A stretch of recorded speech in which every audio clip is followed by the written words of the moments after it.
Mga kababayan sa Pilipinas, for the first time ayon kay Senadora Risa Hontiveros ay may mga nagreklamo na mga babae, ang tawag niya ay mga victim survivor ni Kibuloy, yung Pastor Apollo Kibuloy na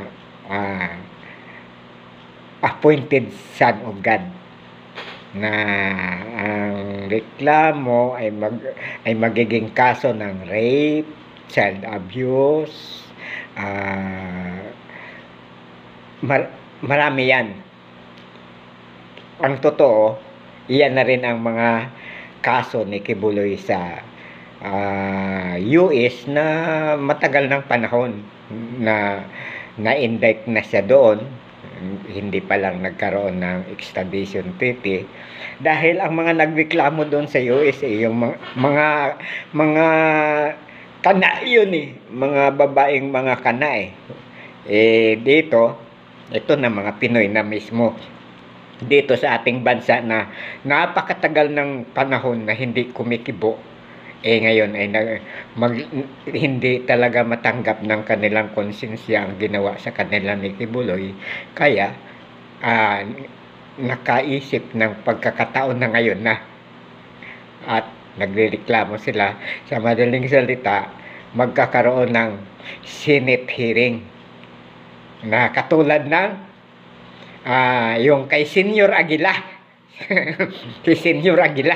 Naku, masarap manood ng Senate hearing yan tungkol kay kung si Kibuloy. Dadalo kaya si Kibuloy sa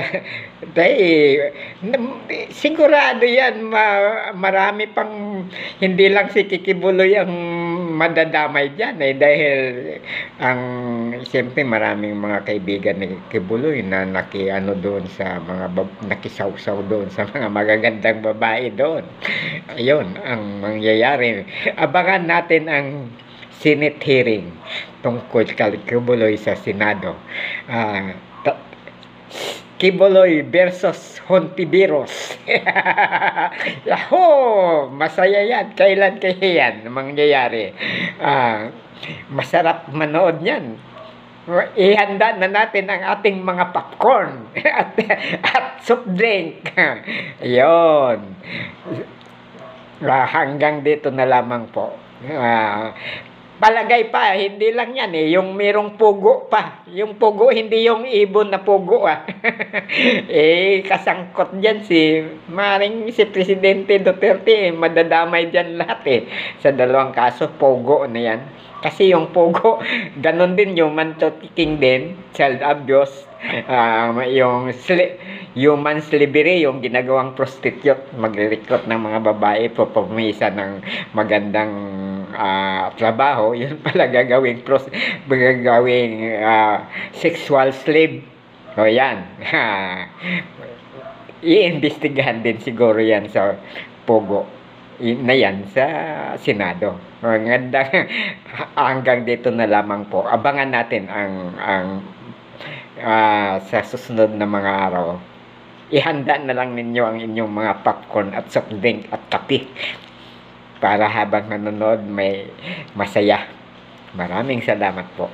Sana po i-follow nyo ako, comment, like, and share. Pati sa aking YouTube channel na Stories of Uncle Paeng.